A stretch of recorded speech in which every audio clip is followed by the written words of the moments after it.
धरती से ऊंचा पर्वत, पर्वत से आसमान, सबसे ऊंचा देश हमारा प्यारा हिंदुस्तान। भारत माता की जय।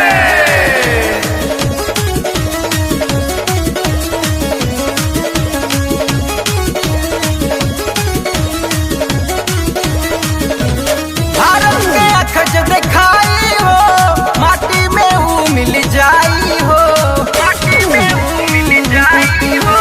भारत के अखज दिखाई हो, माटी में ऊ मिल जाई हो।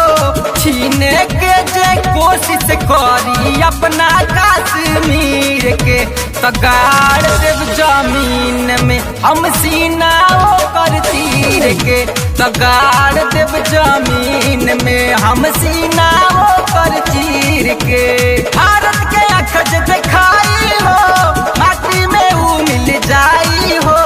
छीने के जे कोशिश करी अपना कश्मीर के, तो गाड़ देव जमीन में हम सीना ओकर चीर के, तो गाड़ देव जमीन में हम सीना ओकर चीर के।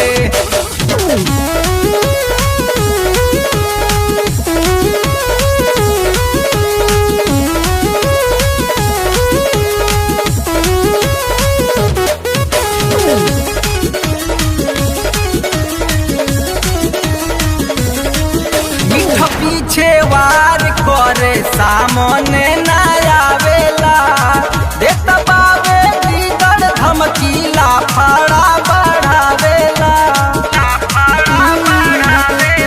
ओ पीठ पीछे वार करे सामने न आवेला, देता बाबे लीडर धमकीला फाड़ा बढ़ावेला। तो करतावे बात देखो बिना के, गाड़ देव जमीन में हम सीना ओकर तीर के, तो गाड़ देव जमीन में हम सीना ओकर तीर के, सीना ओकर तीर के।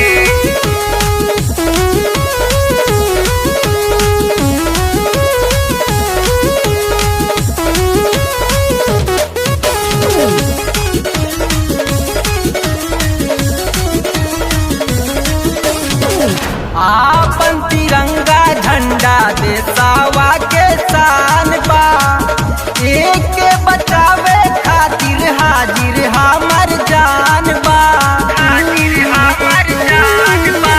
ओ आपन तिरंगा झंडा देशवा के शान बा, एक के बचावे खातिर हाजिर हमर जान बा। तो प्रेमिया सावनी ना झुकई है अपना सिर के, तो गाड़ देव जमीन में हम सीना ओकर चीर के, तो गाड़ देव जमीन में हम सीना ओकर चीर के।